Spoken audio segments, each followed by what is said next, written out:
From the University of Kansas, you're watching KUJH News. Good afternoon and thanks for joining us. I'm Sierra Upton. The Kansas City Salvation Army is down $200,000 from last year, and Lawrence is also suffering. The Lawrence Salvation Army's kettle program is behind, being at only about 80% from where it was last year at this time.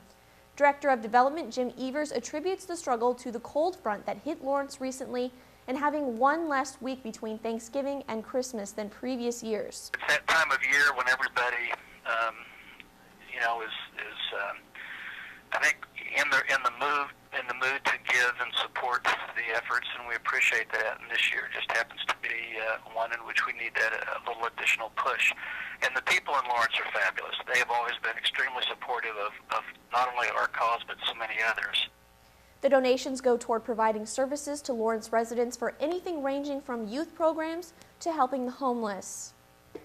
The City Commission tackled several important issues at last night's meeting, one being a proposal by the Cultural District Task Force to add a new position at City Hall.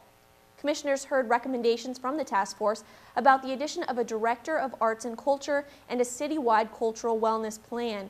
The task force said that last night was a step toward giving more respect to the Lawrence arts.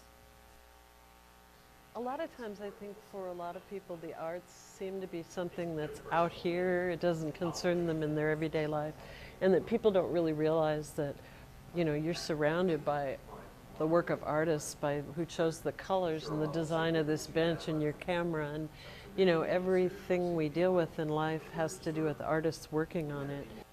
Walsh said they haven't heard much opposition to the recommendations and called last night a success. Another topic on the commissioner's agenda was a vote on a resolution to provide an exception to the new concealed carry law for certain cities. Commissioners voted unanimously to pass the resolution, meaning guns will not be allowed in city buildings for the next 4 years. The City Commission also heard concerns about a lighting plan for Rock Chalk Park, according to the Lawrence Journal-World. 100-foot tall light poles have been installed at the park, but they have not been approved by the city. A lighting plan must be approved before any permits would be issued. Commissioners will meet with city planning officials in the next few days to go over the lighting plan. Investigators are still unsure what killed KU graduate student Gianfranco Villagomez Saldana. The 23-year-old's body was found behind a home in the 800 block of Avalon Road Monday afternoon, near where he was last seen, but in the opposite direction from where his friends thought he was headed.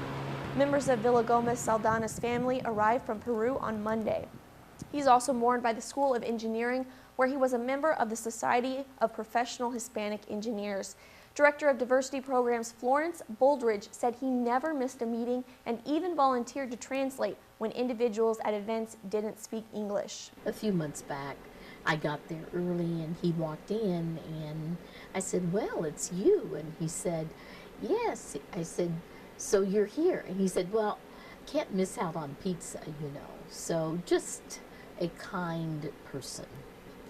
Autopsy results to confirm cause of death are expected sometime this week, but no foul play is suspected. The votes are in, and Time's Person of the Year for 2013 is Pope Francis. He's been dubbed the People's Pope for shifting the focus of the Catholic Church to be more positive and transparent.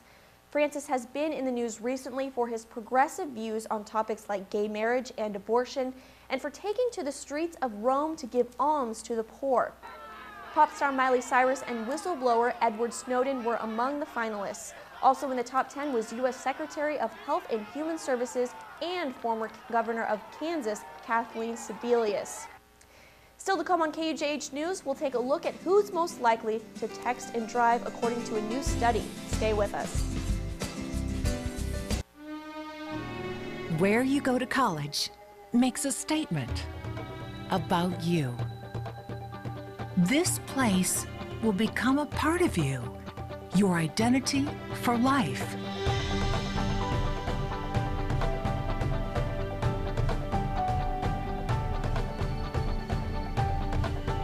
The University of Kansas, a great place to be you. Welcome back. Now let's take a look at their weather forecast.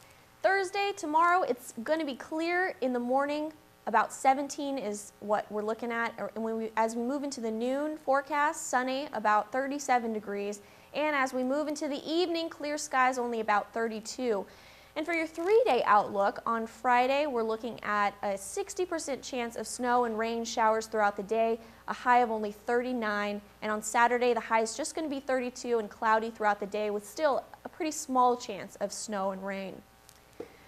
A new study conducted by AAA found that teens actually aren't the worst offenders of texting while driving. The study reported that only 20% of teens reported using cell phones fairly often, compared to 43% of adults ages 25 to 39.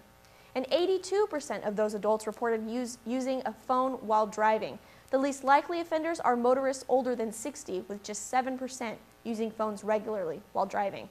James Haney of AAA gave a possible explanation to the results. What perspective we might have on some of these findings is that that the very youngest novice drivers, the 16 to 18-year-old group, may be absorbing the constant safety messages related to distracted driving, and therefore choosing to use their cell phones less often while driving, while younger adult drivers, on the other hand, may have a false sense of confidence. Other statistics from the study were that 2 out of 3 drivers used a cell phone while driving in the past month, and that 1 out of 10 fatal crashes involve a distraction. The interpreter who stood behind President Obama and other speakers at Nelson Mandela's funeral has been identified as a fake. Members of the deaf community watching the memorial quickly realized the man's signs had, quote, no meaning in either American or South African Sign Language. Investigators say they are still working to identify the interpreter, but the incident called into question the organization and security of the event. And that does it for your Wednesday news. For more KU and regional news, visit kansan.com. I'm Sierra Upton. Have a great evening.